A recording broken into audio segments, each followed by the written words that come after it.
ఒక 2-3 మాటలు ఈ కేసు నేను క్లీన్గా ఫాలో అవుతున్నా.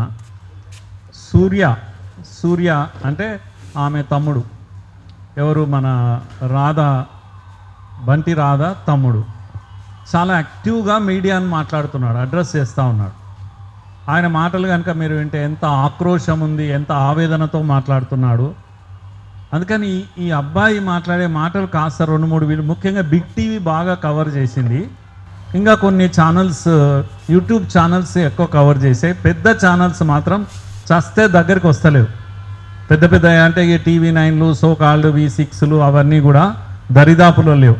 ఎందుకు అని అంటే బహుశా పైనుంచి అన్నలు చెప్పినరో ఏమో, పోకండి మీరు అని. పెద్ద టీవీలకు పెద్ద సమస్యలు ఉంటాయి కనుక వాళ్ళు ఈ విషయమే ఎత్తుకోవడం లేదు. ఇదేదో పురుగు చచ్చిపోయింది, లేదా కుక్క చచ్చింది, దాని గురించి పెద్ద చర్చ అయింది అన్నట్టుగా బిహేవ్ చేస్తున్నాయి మీడియా. రాధ హత్య కుక్క సావు అన్నట్టు ఇదేం పెద్ద ఇష్యూ కాదు, మాట్లాడాల్సినది. నేనేమంటున్నా అంటే ఇప్పుడు ఈ ఝాన్సీ కూడా ఇంత మొదలు ABVP కార్యకర్త మాట్లాడింది. మీరు శంషాబాద్ ఆమె వెటర్నరీ డాక్టరు దిశ, ఆమె పూర్తి పేరు చెప్పకూడదు కనుక, దిశ రేప్ కేసు అయింది. ఇదే ABVP వాళ్ళు చాలా పెద్ద ర్యాలీ తీసిండ్రు. వాళ్ళు ఆల్ ఇండియా జనరల్ సెక్రటరీ వచ్చింది, 5-10 వేల మందితో ర్యాలీ తీసిండ్రు. వాళ్ళే కాదు, మిగతా సంఘాలు కూడా చాలా చేసినాయి. దెబ్బకు కేసీఆర్ గారు భయపడిపోయి వచ్చి ఏం చేసిండు, పరిగెత్తుకుంటూ వచ్చిండు, ఢిల్లీ నుంచి పరిగెత్తుకుంటూ వచ్చి 6గురిని ఎన్కౌంటర్ చేసి పడేసిండు, కథం. ఎందుకు అని అంటే ప్రభుత్వం క్రెడిబిలిటీ కొరకు. నాకు ఇప్పుడు రాధ కూడా అమ్మాయే కదా, ఆమె కూడా చచ్చింది కదా, హత్యకు గురైంది కదా. బెంగాల్లో ఒక డాక్టర్ అమ్మ రేప్ చేసి చంపబడ్డది. దేశం అంతా ఊగిపోతుంది కదా ఇప్పుడు. లేకపోతే ఢిల్లీలో బస్సులో ఆ అమ్మాయి కూడా డాక్టరే పాపం, నిర్భయ. దేశమంతా ఊగిపోయింది కదా. ఇప్పుడు రాధ మనిషి కాదా అని అంటున్నా. మీరు అనవచ్చు అవన్నీ కూడా ఉత్త హత్యలు కావు సార్, రేప్ అండ్ మర్డర్ అని. నేనేమంటున్నా, ముందు మర్డర్ అనేది అయితే చెప్పండి. హంతకుడు ఎంత దమ్మున్నాడు అంటే అవును మేమే హత్య చేసినాం అని చెప్తున్నాడు. మీరు ఇప్పటికీ వెతుకుతున్నారు బెంగాల్లో, ఏడున్నాడు హంతకుడు, ఏడున్నాడు హంతకుడు అని పిచ్చి జుట్టు విక్కుంటున్నారు పోలీసులు. ఈ దేశం మీద 140 కోట్ల భారతీయులున్న దగ్గర వచ్చి పబ్లిక్గా మేమే హత్య చేసినాం అని ఏం చేస్తారో చేయండి. పాపం చేసింది ఆ పిల్ల, అందుకే చంపి పడేసినాం. జిహాదీలు చెప్పినట్టు చెప్తున్నారు వాళ్ళు, ఆఫ్ఘనిస్తాన్లోనో ఎన్నో చెప్పినట్టు చెప్తున్నారు. ఏడుంది పోలీస్, ఏడుంది సిస్టమ్, ఏడుంది అసలు? వీళ్ళందరూ ఇడిచిపెట్టి ప్రజలు ఏడున్నారు అని అంటున్నా. ఎందుకు ఈ పిల్ల మీకు వాళ్ళలాగా అనిపిస్తలేదు? నేను సూరి మాట్లాడిన మాట, శివలింగ మాట్లాడిన మాట. శివలింగ అంటే వాళ్ళ అన్న, ఆ పిల్ల అన్న. శివలింగ ఏమన్నాడు అంటే, ఇంకా ఏమో సార్ మేము మాలమాది గల పిల్ల కదా, ఎవడో అడిగేటోడు లేడు అనుకున్నారు, అందుకే చంపేసిరు అని అన్నాడు మీడియా ముందల. దానికి రియాక్ట్ అయినరు వీళ్ళు నక్సలైట్లు. లేదు అని ఇంత పెద్ద కాగితం బయటికి రిలీజ్ చేసింది. సూర్య కూడా చాలా విషయాలు చెప్తున్నాడు డైరెక్ట్గా. ఎదిరించి ప్రశ్నించలేము కదా సార్, అందుకే ఇక మేము ఏంటంటే నోరు లేని దళితులం కదా, అందుకే చంపింటారు. ఇప్పుడు 3 ఇన్ఫార్మర్లని ముద్ర చేసిండ్రు. 3 ఇట్లా 2 అగ్రవర్ణాలు, వాళ్ళను వదిలిపెట్టిండ్రు క్షమించి. ఇన్ఫార్మర్లు వాళ్ళు కూడా, అందులో రాధ కూడా ఇన్ఫార్మర్. 3 నేను అంటలేని ఈ మాట, సూర్య చెప్తున్నాడు, అమ్మాయి తమ్ముడు చెప్తున్నాడు. 3 ఇన్ఫార్మర్లు తప్పు చేసిండ్రు అన్నారు. ఆమెను పదవి నుంచి తీసేసిండ్రు, పెద్ద పదవి నుంచి 3 నెలలు తీసేసి ఇంటికి వస్తుందని అందరం అనుకున్నాము, సంతోషపడ్డాము. అందులో 2 అగ్రవర్ణాలు, మరి వాళ్ళని చంపలేదు, మా పిల్ల దళిత పిల్ల అయినందుకే చంపారు కదా అని ఆ పిల్లవాడు ప్రశ్నిస్తున్నాడు. మీ జవాబు ఏంది దీనికి? పైగా ఆడపిల్ల, వాళ్ళిద్దరు మగోళ్ళు, అలుసు ఆడపిల్ల అంటే. కనుక సూర్య అడిగే ప్రశ్నలకు జవాబు ఏడుంది అని అంటున్నా. 2017లో నా మీద కూడా ఒక నింద మోపినరు నక్సలైట్లు. ఎందుకు చంపినామంటే, ఇగో వాళ్ళ తమ్ముడు పోలీసులతో సంబంధాలు పెట్టుకున్నారు, పెట్టుకొని పైసలు తింటున్నాడు, జల్సా చేస్తున్నాడు. వానికి డబ్బులు ఎక్కడి నుంచి వచ్చినాయి, ఈ మొబైల్ ఎక్కడి నుంచి వచ్చినాయి, పెద్ద పెద్ద ఇండ్లు కట్టించుకున్నాడు. వాడు కుమ్ముక్కై పోలీసులతోటి రాధతో కనెక్ట్ అయిపోయి ఇన్ఫార్మర్గా పనిచేస్తున్నాడు. మొత్తం ఆ సమాచారం రాధ ఇస్తుంది, వాడు తీసుకుంటున్నాడు అని అంటాడు. వాడు మీడియా వాళ్ళకి చూపిస్తుంది, ఇది సార్ ఇగో నేను కట్టుకున్న కోట కూడా మా ఇల్లు చూడు, 4 కుటుంబాలు ఉంటాయి, ఇట్లా ఒక రూమ్ ఉంది, ఇది మేము కట్టుకున్నది. నేనేం తెలుసా, నేనేం ఉద్యోగం చేస్తాను, మొన్ననే పెళ్లి చేసుకున్నా, నేను ర్యాపిడో డ్రైవర్ను, నాది ఇప్పుడు కాదు ఎప్పటి నుంచో నా రికార్డు ఉంది, మీరు చూడండి, నా ఐడి వస్తుంది. నేను ఈ బతుకుంటా జల్సాలు చేస్తున్నానా సార్ అని సూర్య అడుగుతున్నాడు. మీ జవాబు ఏడుంది అని అంటున్నా నేను. మరి నువ్వు పోలీసు వాళ్ళకి ఏడ కనెక్ట్ అయినావా అని అడిగితే మీడియా వాళ్ళు అడిగిండ్రు. అడిగితే అట్లా సింపుల్గా చెప్పిండ్రు, నేను మా అక్క పోయినాక మిస్సింగ్ కేసు పెట్టిన పోలీసు వాళ్ళ మీద. మిస్సింగ్ కేసు పెట్టిన మా అక్క పోయింది పట్టియండి మా అక్కను. అసలు నేను కంప్లైంట్ ఎవరి మీద పెట్టినా అంటే 3 ఆడోళ్ళ మీద పెట్టిన, స్వప్న, దేవేంద్ర, శిల్ప. ఈ 3 ఎవరు? సిఎంఎస్ చైతన్య మహిళా సంగములు. వాళ్ళు మా అక్కను అచ్చకాయ పుచ్చకాయ చెప్పి తీసుకుపోయినరు, ఎక్కడ తీసుకుపోయినరో తెలియదు. వాళ్ళ మీద నేను కేసు పెట్టిన. మరి నాకు ఆపద వస్తే ఏడుకోవాలి, పోలీస్ స్టేషన్కి పోవాలన్నా లేదా? పోలీసు వాళ్ళు అప్పటి నుంచి ఇన్వెస్టిగేట్ చేస్తూనే ఉన్నారు. నేను ఆ విషయంలో టచ్లో ఉన్నా కానీ ఇక రోజు మీ సమాచారం మీరు ఏడుంటారో తెలియదు, ఏడుంటుందో. మా అక్క ఇన్నేళ్ళ నుంచి 6 ఏళ్ళ నుంచి వాళ్ళ దగ్గర పనిచేస్తుంది. ఇప్పుడు ఆ మధ్యలో ఈ ఇష్టం అయిన తర్వాత ఫోన్ చేసింది ఆమె చేయాల్సిందే కానీ మేము చేసేది లేదు అని. ఇవన్నీ విషయాలు ఆ పిల్లవాడు చెప్తున్నాడు. 2017లో వీళ్ళు హైదరాబాద్ వచ్చి బాలాజీ నగర్లో అనుకుంటా ఆ అమ్మాయి మెడికల్ ల్యాబ్ టెక్నీషియన్ కోర్సు చదివింది. సూర్య మాట్లాడే మాటల్లో నేను వింటున్న ఒక ప్రశ్న ఉంది, నాకు వచ్చిన ప్రశ్న ఏంటంటే, సూర్య అమాయకంగా చెప్తున్నాడు, మా అక్క చాలా తెలివైంది, బాగా చదువుతుండే, ఇంటర్ అయిపోయినాక డిఎంఎల్టీ చేసింది, diploma in medical lab technician course చేసింది. ఆ చేసేటప్పుడే ఈ సిఎంఎస్ వాళ్ళు పరిచయం అయినరు, వాళ్ళు రోజు తీసుకుపోతుండ్రు, ఏమేమి ముచ్చట్లు చెప్తుండ్రి, మీటింగ్లు అంటుండ్రి.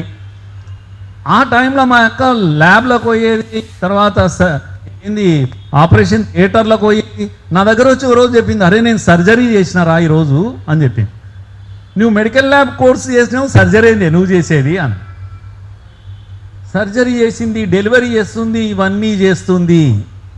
నేను దయచేసి ఇక్కడ మరి అందరం అర్థం చేసుకోవాల్సింది అంటే, ఈ సిస్టమ్, ఈ నక్సలిజం అనే సిస్టమ్ ఎట్లా నడుస్తుంది, ఎవ్వడు నక్సలైటు కాదు అని తేల్చుకోవడం చాలా కష్టం.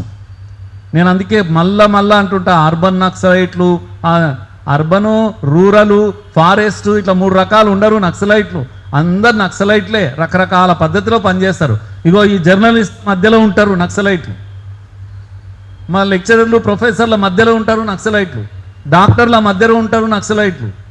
కనుక ఎప్పుడైనా సరే మీ ఈ గొరిల్లా పని అంటాం, గొరిల్లా పని అంటే ప్రజల మధ్యలోనే ఉండి అక్కడక్కడ దాక్కొని దాడులు చేస్తుంటారు, గన్ ట్రైనింగ్ కూడా తీసుకొని గొరిల్లా దాడులు అంటాం. ఇది గొరిల్లా పని అంటే అర్థం ఏంటంటే, డోంట్ థింక్ అడవుల్లోనే ఉంటారు అని. అడవుల్లో ఉండి గన్ను పట్టుకొని ట్రైనింగ్ తీసుకునే వాళ్ళు కొంతమంది ఉంటారు, 10 మంది ఉంటారు. ఈ 10 మందికి ప్రచారం చేయనింకే, మందులు అందియనింకే, తిండి అందియనింకే, సమాజంలో వీళ్ళ గురించి మంచి చెప్పనింకే మేధావులు వీళ్ళందరూ 90 మంది ఉంటారు. మొత్తం 100 మంది నక్సలైట్లు అయితే 10 మందే తుపాకీ పట్టి ట్రైనింగ్ ఇచ్చేటోళ్ళు, మిగతా 90 మంది రకరకాల పనులు చేస్తుంటారు. ఈ అమ్మాయి మెడికల్ ల్యాబ్ టెక్నీషియన్ కోర్సు చేసే అమ్మాయి ఆల్మోస్ట్ మెడిసిన్ చేసింది, మనకు తెలియదు. మీరు అర్థం చేసుకోవాల్సింది ఇక్కడ ఏంటంటే, అక్కడ డాక్టర్లు కూడా నక్సలైట్లే సగము. ఆ పిల్లకు కావాల్సిన ట్రైనింగ్, మెడిసిన్ ఎంబీబీఎస్ చేస్తే డాక్టర్లు కావాల్సిన పని లేదు, అనుభవం ఇస్తే చాలు. సర్జరీ చేసే అనుభవం ఉంటే ఎంబీబీఎస్ లేకుండా కూడా నేను సర్జరీ చేసి పడేస్తా. కనుక ఈ అమ్మాయికి ఆ ట్రైనింగ్ ఇచ్చి హాఫ్ డాక్టర్గా తయారు చేసి పంపేది కనుకనే ఈ ట్రైనింగ్ అంతా ఇచ్చి తర్వాత పంపించేసారు. పోవడమే ఆమె చాలా దూరం వెళ్ళిపోయింది. ఈమెకు కొద్దిగా ఈ సిగ్నలింగ్ నాలెడ్జ్ కూడా ఉండేది, కంప్యూటర్ మీద కూర్చొని. కనుక అడవుల నుంచి బయటకు వచ్చి ఊర్లోకి వచ్చి సిగ్నల్ దగ్గర కూర్చొని సమాచారాలు పంపి మొదట్లో ఈ పని చేసి తర్వాత మెడికల్ పని ప్రారంభించి సెంట్రల్ కమిటీ వాళ్లకు ఆరోగ్య సమస్యలు ముఖ్యంగా కోవిడ్ టైంలో పెద్ద ఎత్తున సేవలు చేసింది లేడీ చెగువీరా ఆమె పేరు. అంత గొప్ప పేరు సాధించింది 6 ఏళ్లలోనే. దళిత పిల్ల, తెలివైనటువంటి పిల్ల. అందుకే నేనేమంటున్నా అంటే తెలివైన దళిత పిల్లను ఎట్లా ఉపయోగించుకోవాలో తెలిసిన తెలివైన వాళ్ళు పైన ఉన్నోళ్ళు. అసలు ఈ మొత్తం వ్యవస్థను నడిపేటోళ్ళు మీరు అంటుంటారు చూడు, బ్రాహ్మణులు ఈమె ఇంతకుముందు సాయి చెప్పిండు కదా, ఇక వాళ్ళు అసలైన తెలివైన వాళ్ళు హరగోపాలు, వరవరరావులు, అయ్యగారు వీళ్ళందరూ ఈడ కూర్చుంటారు. వీళ్ళు ఎప్పుడు అరువులలో కోరు, మొత్తం మీట నొక్కేటోళ్ళు అంతా వీళ్ళే నొక్కి పిల్లలతో ఆడుకుంటుంటారు బొల్లాట. ఇదంతా నేను ఎందుకు ప్రశ్నిస్తున్నా అంటే ఇప్పుడు ఈ సందర్భంగా నేను మాట్లాడుతున్నది ఏంటంటే ఎస్సీ ఎస్టీ కొంతవరకు బీసీ వర్గాలు నిమ్న వర్గాలు అని అంటాము. వీళ్ళు తెలివితేటల్లో వెనుకబడ్డారు మొదటి నుంచి. ఇదే కదా మనం ఏడుస్తున్నాం, మొదటి నుంచి ఏడుస్తున్నాం కదా. వీళ్ళను అందరూ ఆడుకుంటున్నారు బై, నేను చెప్పేది అది. తెలివైన వాళ్ళందరూ ఆడుకుంటున్నారు, వాడుకుంటున్నారు. మెల్లమెల్లగా తెలివి తెచ్చుకొని చదువుకొని బయట పడుతున్నారు. కత్తి పద్మారావులు, బొజ్జ తారకాలు, లేకపోతే వాళ్ళు వీళ్ళు అనేవారు గద్దర్లు, వీళ్ళందరూ కూడా తెలివి వచ్చినాక బయటపడ్డారు. తెలివి రాకముందు చాలా పనులు చేశారు. కానీ ఇంకా చాలామంది పిల్లలు ఈ మాయలో ఉన్నారు. అదొక విప్లవం అని, అదొక విప్లవ పార్టీ అని, రేపు అది వస్తే స్వర్గం ఉంటుందని ఇడా ఈ భూమి మీద. పిచ్చి కాకపోతే 60 ఏళ్ళలో నేను కూడా చూసిన. నేను కూడా లెఫ్టిస్ట్నే, ఎస్ఎఫ్ఐలో ఉంటే నేను అలా యాక్టివ్గా ఉంటే. నక్సలైట్లు ప్రతి ఏడాది నేను 80లో స్టూడెంట్ లీడర్ను, అప్పుడు 80స్లో 70s 80స్లో ఉస్మానియా మీద నల్ల జెండా, లేకపోతే కాకతీయ మీద నల్ల జెండాలు ఎగిరేసి ఇదంతా బూటకపు స్వాతంత్రం. ఇది 15th ఆగస్టు వస్తే అయిపోయింది. ఇది బూటకపు స్వాతంత్రం, ఇది దీన్ని వ్యతిరేకించండి. ఏది స్వతంత్ర దినాన్ని వ్యతిరేకించండి, నల్ల జెండాలు ఎగిరేస్తూ. దాని కొరకే కదా జగన్ వచ్చింది. అప్పుడు అనుకుంటుంటే ఈ రేళ్ళు కాకపోతే ఇంకొక 5 ఏళ్ళ తర్వాత మొత్తం నల్ల జెండాలు ఎగురుతాయి దేశమంతా. ఎర్రకోట మీద కూడా నల్ల జెండాలు ఎగురుతాయని నేను కూడా అనుకుంటుంటే ఇట్లనే పిచ్చోన్లాగా. ఎందుకంటే నేను కూడా బీసీ కానీ కనుక. ఈ కళలు ఈ పిల్లలకు ఎందుకంటే చాలా ఎమోషన్ ఉంటుంది ఈ పిల్లలకు. ఐడియల్ వరల్డ్ చూడాలనుకుంటారు, ఐడియల్ ప్రపంచం కొరకు తహతహలాడుతుంటారు వాళ్ళు. 18 ఏళ్ళ పిల్ల, ఈ పిల్ల 17 దాటి 18 ఏళ్ళలోనే నక్సలైట్ల చేతులకు వెళ్ళిపోయింది. ఎంత ఐడియల్ ప్రపంచాన్ని ఊహించింటుంది ఆ పిల్ల. అయితే 24 ఏళ్ళు దాటి 25 రాకముందే మెల్లగా ఆ అమ్మాయిలో రెబెల్ అనేటువంటి తిరుగుబాటు అనేది మైండ్లోకి వచ్చింది. నేను స్టడీ చేసి చెప్తున్నాను, ఇదంతా కేసు స్టడీ చేసిన తర్వాత నేను అంటున్నా, ఆ అమ్మాయికి నేను బాగా వినండి నేను చెప్పేది. ఆ అమ్మాయికి అక్కడ ఏందో నచ్చలేదు. ఏం నచ్చలేదు. నేను ఎందుకంటే ఏబీవీపీ కార్యకర్తలు నేను కూడా డీల్ చేస్తాను. 35 ఏళ్ళు డీల్ చేశాను. మా పిల్లలతో చిన్న వయసులో ఉన్నప్పుడు డిగ్రీ పిల్లలు, ఇంటర్ పిల్లలతో మాట్లాడుతుంటాను నేను. వాళ్ళలోనే తెలివైన పిల్లలు, కొద్దిగా మంచి ఐడియల్ పిల్లలను పట్టుకొని అందరు మాటలేని 60 కొద్దిగా దేశం కొరకు పనిచేయాలి, ఒక 3 ఏళ్ళు పోవాలి, 5 ఏళ్ళు పోవాలి అని బయటికి పంపిస్తుంటాం. మేము కూడా పంపిస్తాం కదా, అడుగులకు పంపించాం. కాకపోతే పోవాలి, అమ్మ నాయనకు దూరం ఉండాలి, పెళ్ళిళ్ళు చేసుకోకూడదు, పని చేయాలి, కనీసం 2 ఏళ్ళన్నా చేయరా బాబు జీవితంలో, ఉత్త మాటలేనా అంటుంటాం. వాళ్ళు రెచ్చిపోయిపోతుంటారు పాపం.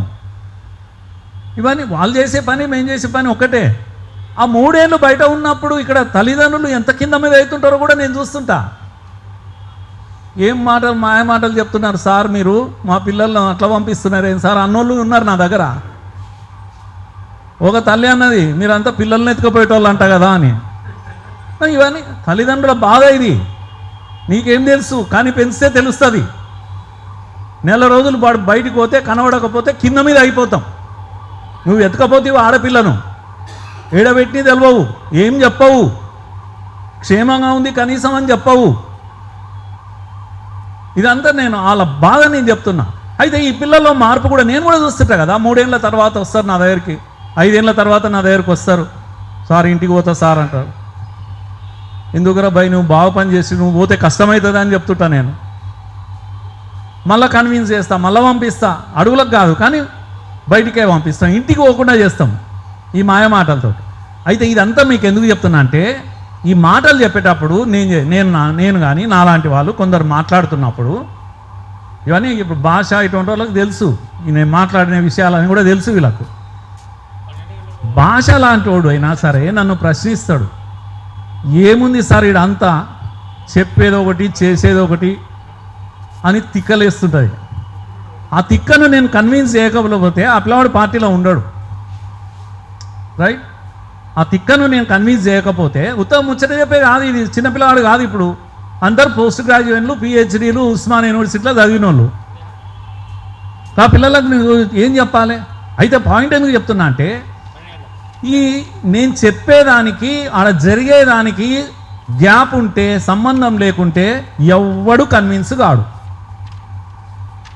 ఈ పిల్ల ఒక ఐడియల్ ప్రపంచాన్ని చూస్తున్న పిల్ల అడవులకు పోయి అన్నల దగ్గర కూర్చొని ఇక్కడ ఊహించుకొని పోయింది. ఆడ వ్యవహారం అంతా ఉల్టా పల్టా ఉంది. ఇప్పుడు మన దేవిక చెప్తుండే కదా కథలు, ఎవరెవరు ఆడపిల్లలను ఎట్లా వాడుకుంటున్నారు, ఏం చేస్తున్నారు, దిక్కు దివానం లేదు. 5 మంది 10 మంది సెక్సువల్గా వాడుకుంటున్నారు పిల్లలను. ఇవన్నీ చూసిన ఆడపిల్ల బతుకుతుంది? ఆడ గొంతు లేవదా? మెల్లగా ఏదో జరిగింది మీరు చంపి పడేసిండ్రు, ఏదో జరిగింది మీరు చంపి పడేసిండ్రు అనేది నా ఉపన్యాసంలో ప్రధానమైన విషయం. ఇంత గట్టిగా నేను ఎందుకంటున్నా అంటే ఇదే సూర్య ఇచ్చిన వాంగ్మూలంలో మీడియాతో మాట్లాడుతున్నప్పుడు 19 నాడు 18 నాడు చచ్చిపోతే 21 నాడు మాకు ఫోన్లు వచ్చినాయి, రాండి ఈడ బాడీ ఉంది తీసుకుపోండి అని మాకు లొకేషన్ పంపిస్తే నేను కారు వేసుకొని పోయినా, రోడ్డు మీద పడి ఉంది మా అక్క. కనుక అక్కను చూసిన తర్వాత నా కళ్ళ నీళ్లు తిరిగినా, ఏడుపు వచ్చింది. మా ఇంటికి వస్తుంది, మమ్మల్ని అందరినీ ఆదుకుంటుంది అని అనుకున్న అక్క ఆడ పడి ఉంది. కుక్క సాగు చచ్చింది. ఎట్లా పడి ఉంది అంటే చుడిదారి పైజామా డ్రెస్లో ఆడ పడి ఉంది. అప్పర్ ఒక్కటే ఉంది, లోయర్ లేదు. చున్నీ ఆమె సిగ్గును కాపాడనికే చున్నీ కప్పి ఉంది. This was the dead body, సోదరుడు చూసినటువంటి బాడీ. ఏం జరిగిందో వచ్చు నేను ప్రశ్నిస్తున్నా. దిశలో జరిగింది అక్కడ జరగలేదా అని అంటున్నా నేను. బెంగాల్లో జరిగింది, ఢిల్లీలో జరిగింది, ఇక్కడ జరగలేదా అని అంటున్నా. మావోయిస్టులను ప్రశ్నిస్తున్నా నేను, అరగోపాలను ప్రశ్నిస్తున్నా. దమ్ముందా వీటికి జవాబు చెప్పడానికి మీ దగ్గర? సిగ్గు మానం ఏముండవా? దళిత పిల్లలకు గౌరవం అనేది వాళ్ళకి అస్సలు ఉండదా? వాడి ఆత్మ ఎంత క్షోభించుంటుంది వాడి తమ్ముడిది. అంత ఈజీనా? దోమను చంపినట్టు చంపి పడేస్తారా ఆ పిల్లను? నా పాయింట్ అంతా ఇక్కడ ఏంటంటే మీ సిద్ధాంతాలు, మీ పార్టీలు ఇవన్నీ పక్కకు పెట్టండి. పక్కకు పెట్టి నేను సమాజాన్ని నేను అడుగుతున్నాను, వీళ్ళను మీరెందుకు ప్రశ్నించరు? ఈ నక్సలైట్లను, మావోయిస్టులను మీరు ఎందుకు ప్రశ్నించరు? ఒక ఆడపిల్లను చంపి రోడ్డు మీద పడేస్తే మీడియా నేను ప్రశ్నిస్తున్నా, TV9 నేను ప్రశ్నిస్తున్నా, V6 నేను ప్రశ్నిస్తున్నా. దళిత ఛానల్ కదా అది. ఎక్కడున్నావు నువ్వు? ఎవరంటే వాడు చంపేసి వెళ్ళిపోతారా? ఏడున్నాయి మీ హక్కులు, మీ సంఘాలు? పిల్లని చంపేస్తే పెట్టండి, కులాలు పక్కకు పెట్టండి, మతాలు పక్కకు పెట్టండి, పార్టీలు పక్కకు పెట్టండి. వేలాది సంఖ్యలో దిశలాక ఎందుకు బయటికి రావడం లేదు? ముఖ్యంగా నేను మాదిగ సంఘాలను అడుగుతున్నా, ఎందుకు మీరు భయపడి చస్తున్నారు మా వాళ్ళను ప్రశ్నించనికే? నేను దీంట్లో ఒక 2-3 ప్రశ్నలు నేను అడుగుతున్నా.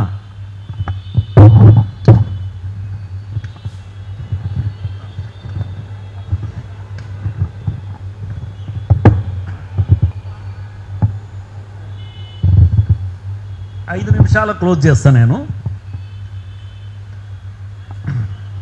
ఆ పిల్లవాడు అడుగుతున్నాడు, 6 ఏళ్ళుగా లేని అనుమానం మా అక్క మీద ఇప్పుడు ఎందుకు వచ్చింది అని అడిగాడు. మీరు 3 నెలల క్రితము కమాండర్ బాధ్యతలు తీసేసిరంటే అప్పటి నుంచి అనుమానం ఉంది. 3 నెలల నుంచి మీకు అనుమానం ఉంది కదా. అనుమానం ఇస్తే ఇంటికి పంపించేసి ఉంటే అయిపోయింది కదా, మా బతికేదో మేము బతుకుతుంటే కదా, ఇన్ని రోజులు పెట్టుకొని ఇప్పుడు ఎందుకు చంపేసిండ్రు అని అడుగుతున్నాడు. పైనుంచి ఈ లింగ ఎవరైతే అన్న ఉన్నాడో ఆ మాట అన్న తర్వాత మాకు దిక్కు లేదు కదా అన్న తర్వాత గణేష్ అనేటోడు ఒక పేపర్ బయటికి రిలీజ్ చేసిండు. ఈ పేపర్లో ఉన్న విషయాలను నేను 2-3 విషయాలు మీ ముందర పెడుతున్నా, మీరు దయచేసి సీరియస్గా ఆలోచించండి. మేమే చంపినాము ఎందుకంటే ఆయన ఇన్ఫార్మర్ కనుక కోవర్ట్గా మారిపోయింది ఆ పిల్ల, వాడి తమ్మునితో ఇది చేసింది, మా సమాచారం అంతా లీకేజ్ చేసింది కనుక మాకు చంపక తప్పలేదు, చంపినామని చెప్పారు. మేమే చంపినామని చెప్పారు, బాజప్తా ప్రకటన చేసి మళ్ళీ ఏమంటారంటే ఈ మరణానికి పోలీసులే బాధ్యత వహించాలి అంటున్నాడు. వీడు చంపుతాడంట, వాడు బాధ్యత వహించాలంట. నేను చిన్నప్పుడు తొండి అని అంటుంటుంది, అట్లా మాట్లాడుతున్నారు వీళ్ళు. చూడు మా వాళ్ళు ఎట్లా మాట్లాడతారు చూడండి. నేను V6ను అడుగుతున్నా, ఇవన్నీ మీరు వినండి అని. TV9 V6 పెద్ద పెద్ద ఛానళ్ళు కదా, మీరు వినండి. దీని మీద ఎందుకు మీ కెమెరాలు ఏం చేస్తున్నాయి? దళిత పిల్ల అని మాట్లాడరా మీరు? కనుక మేము చంపినాము అని చెప్తావు, ఈ మరణానికి బాధ్యులు ఎవరంటే పోలీసులు అని చెప్తున్నారు. కోవర్ట్గా మారానని రాధనే అంగీకరించిందంట, మేము కాదు, రాధనే అంగీకరించింది. కనుక ఇప్పుడు మీరు వచ్చి బంధువులు చుట్టాలు వచ్చి కులము జెండరు ఇవన్నీ అడ్డం పెట్టుకోకండి. పోలీసులు కూడా ఇవన్నీ అడ్డం పెట్టి మా మీద దుష్ప్రచారం చేస్తున్నారు, కులం పేరు మీద, జెండర్ పేరు మీద, మహిళ అనే పేరు మీద. అంతేకాదు, ప్లీజ్ బాగా వినండి, సమస్యను ప్రజా సంఘాలు హక్కుల సంఘాలపైకి ఎక్కుపెట్టే ప్రయత్నం చేస్తున్నారు వీళ్ళు. చూడండి మా వాళ్ళు ఏమంటున్నారు, సమస్యను ప్రజా సంఘాల మీద హక్కుల సంఘాల మీద ఎక్కువ పెట్టడానికే ప్రయత్నం చేస్తున్నారంట పోలీసులు. అంటే ఈ ప్రజా సంఘాలు సంధ్యాలు, సంగీతాలు, గీతాలు ఏమో ఉన్నాయి, దేవీలు, తర్వాత ఆయన ఎవరు ఉస్మానియా యూనివర్సిటీ ప్రొఫెసర్ కాసింలు మాదిగల గురించి మాట్లాడతాడు. మాదిగ పిల్ల, ఈ పిల్ల ఏడున్నాడు, కాసిం ఏడున్నాడు, హరగోపాల్ ఏడున్నాడు, ఈయన ప్రొఫెసర్ శంకరు మడతపెట్టి నాలుక అక్కడ ఇక్కడ చేసి మాట్లాడుతుంటాడు వాళ్ళ వైపే. ఇప్పుడు ఏడున్నాడు, దీని మీద మాట్లాడలేదు, ఇంతవరకు కూడా మాట్లాడాడు. సాయిబాబాను వస్తే ఇక్కడ ఇంటర్వ్యూ చేసుకుంటూ కూర్చున్నారు, ఆయన కాలు లేదు పేరు లేదు అని లేని దీన్ని ఏమంటాము సింపతిని పిండుకుంటున్నారు.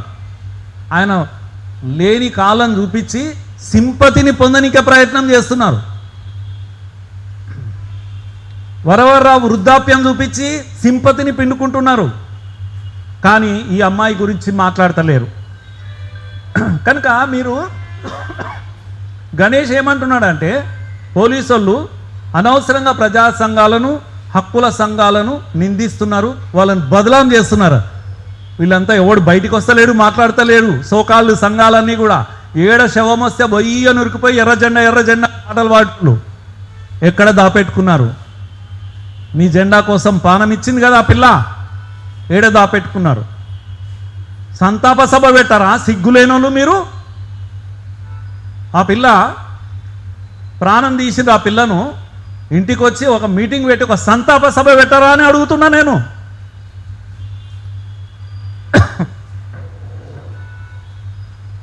నిత్యము దళిత ఆదివాసీ మహిళలపై అత్యాచారాలకు పాల్పడే పోలీసులకు రాధ కులం గురించి మాట్లాడే అర్హత లేదంట. పోలీసు వాళ్ళని నిందిస్తున్నారు ఇక్కడ. అంటే వాళ్ళే మాట్లాడాలి, మళ్ళా సంపద కూడా వాళ్ళే మాట్లాడాలి, ఇంకెవడు మాట్లాడకూడదు. ఇంకో విషయం చూడండి, భద్రతా దళాలు కారణంగానే మేము శవాన్ని అడవిలో ధైర్యంగా మేము ఏఓబి దాటి తెలంగాణ బార్డర్కి వచ్చి మేము అక్కడ పెట్టిపోయినాము. మేము అవమానం చేయలేదు. ఈ పిల్లాడు ప్రశ్నించాడు, శవాన్ని ఆడ పడేసిపోయినారంటే నో మేము ఎంతో ధైర్యంగా. ఏంది నీ ధైర్యం? చంపేసి శవాన్ని భారతదేశంలో చివరి సంస్కారం ఏదైతే చేయాలనో గంటలలో చేస్తాం. మనం చస్తే శవానికి మర్యాద చేసి పంపిస్తాం, తీసుకొచ్చి రోడ్డు మీద పడేసి దిక్కులేని పిల్ల అని. దానికి ఏం చెప్తాడు వాడు, మేము ఎంతో ధైర్యం చేసి, నీ ధైర్యం ఎవరికి కావాలి, ఏంది చీకటి వ్యవహారాలు మీవన్నీ అర్ధరాలు తెచ్చి గడబెట్టిపోనికే ఉంటుంది. పోలీసు వాళ్ళు వాళ్ళ డ్యూటీ వాళ్ళు చేస్తారు. మరి చంపినప్పుడు పెట్టాలి కదా మర్యాదగా. ప్యాంటు కూడా వీకి పెట్టినావు గాడిద కొడుక, దానికి జవాబు చెప్పు. భద్రత కారణంగా మేము అట్లా పెట్టిపోయినాం. పీడిత వర్గాల సమస్యల పరిష్కారం కోసమే రాధవ విప్లవ పంత ఎన్నుకున్నది. చూడండి, ఈ మాటలు చూడండి ఎట్లుంటాయి, వంకర టింకర మాటలు. పీడిత ప్రజల వాళ్ళ సమస్యల పరిష్కారం కొరకే విప్లవ పంతాను ఎంచుకున్నదంట రాధ. ఈ లాస్ట్ విషయము, విప్లవ పోరాటాన్ని, విప్లవ రాజకీయాన్ని, సరైన విప్లవ పంతాను బోధించి వర్గ పోరాట ఆచరణలోకి మేము ఆమెను తీసుకురాగలిగినాం. ఆమెను తీసుకొచ్చినాము, మా పార్టీలో చేర్చుకున్నాము. కనుక మా సిద్ధాంతాన్ని ఆమె అంగీకరించి వచ్చింది అని నేను ఇంత మాట చెప్తున్నావు కదా, మంచిదే. ఇప్పుడు నేను చెప్తే కదా భాషకు వీళ్ళందరికీ మేము అవే చెప్పినాం, మా పంతా మేము చెప్పినాం కదా, చెప్తే వచ్చిండ్రు పిల్లలు. అయితే అసంతృప్తి వస్తే ఇక్కడ బాగలేదు, అంత వ్యవహారం ఎట్లుంది, మురళీ సార్ మాటలు చెప్తాడు, చేతలు ఇట్లుంటాయి అనిపిస్తే వెళ్ళిపోతాడు, ఎవరికి చెప్పడు కూడా చెప్పాడు కదా. నేను కొద్దిగా గౌరవం ఉంటే ఉంటాడు. నేను అడుగుతున్నాను ఇక్కడ, విప్లవ పార్టీలను అందరినీ అడుగుతున్నా, నువ్వు తీసుకుపోవడంలో అమ్మాయిని కన్విన్స్ చేసి ఒప్పించి తీసుకుపోయావు అడవుల్లోకి, నో ప్రాబ్లం. అక్కడేదో మా అమ్మాయి విప్లవ వీర వనిత అయ్యిందని తల్లిదండ్రులు కూడా అనుకున్నారు. పోయింది, అంత మంచిగా ఉంది. 6 ఏళ్ళ తర్వాత బాగలేదు అనుకుంటే అంతే మర్యాదగా ఆమెను మీరు పంపించాలని నేను అంటున్నా. కామన్ మ్యాన్ అందరిని అడుగుతున్నా నేను, ఆ పిల్లని ఇంటికి పంపియాలన్నా లేదా? అలా కాకపోతే ఆ అమ్మాయి ద్రోహం చేసింది, ఏదైనా చేసింది అంటే మీ సిద్ధాంతము, పోలీసులు మాయమాటలు చెప్పి ఆ పిల్లగాని కన్విన్స్ చేసి ఆమె దగ్గర సమాచారం తీసుకుంటున్నారు. పోలీసుల మాటలే మంచిగా అనిపిస్తున్నాయి ఇప్పుడు ఆ అమ్మాయికి. ఇప్పుడు మారిన పరిస్థితుల్లో పోలీసుల మాటలే కరెక్ట్ అనిపిస్తుంది. చట్టము కరెక్టు, పోలీసులు కరెక్టు, ఈ ప్రజాస్వామ్యం కరెక్టు, ఈ రాజ్యాంగం కరెక్టు, అంబేద్కర్ ఇచ్చిన రాజ్యాంగమే మనకు మార్గం అని ఆ పిల్ల అనుకున్నది. అందుకే మీతో విభేదిస్తుంది. మీరు ఆమెను కన్విన్స్ చేయలేకపోయారు, కన్విన్స్ చేయలేక చంపారు హంతకులు మీరు.